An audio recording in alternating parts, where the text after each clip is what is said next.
السلام عليكم ورحمة الله وبركاته. maanta waxaan soo jeedinaynaa cashirkeena sayniska.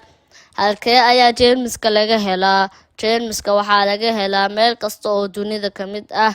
Jeermisku waxa uu dhexgeli karaa oo ku dhex noolaan karaa jirka dadka, xayawaanada kale iyo dhirta. Jeermiska uma adkeysan karo qabowga iyo kulaylka xad dhaafka ah.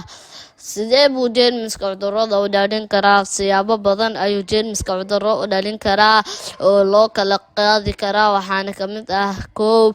In dadka buka lala wadaago weelasha, dharka, shukumaanada, shallada iyo wixii la mid ah. 2. Dulaha qoyan ee jeermiska leh ayaa laga qaadi karaa jeermiska, tusaale ahaan haddii aad ku dul socoto adiga oo cagacad ah ama aad faraha la gashid wasakh qoyan. 3. Hawada ay ku neefsadaan dadka qaba cudurrada waxaa laga qaadi karaa jeermiska. 4. Cunto ama cabitaan aan daboolnayn waxaa laga qaadi karaa jeermis. 5. Taabashada tooska ah ee qof buka oo qaba cudurrada maqaarka, hargabka, daafka iyo wixii la mid ah. Kaneeco maqaar buka.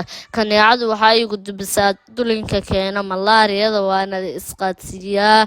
Jeermiska dhaliya duumada, il xanuunsan, isticmaalka masar gacmeedka, daafka waxa uu ka mid yahay cudurrada la isqaadsiiyo ee sida fudud ee dhaqsiyaha leh u fida.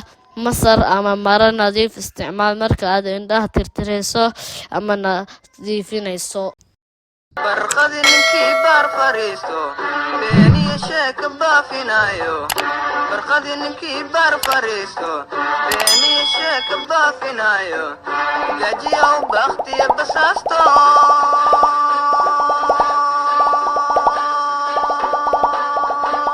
duntiisu ka badiyo bulaanye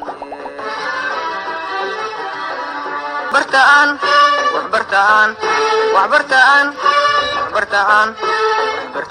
barwaaqo gaarane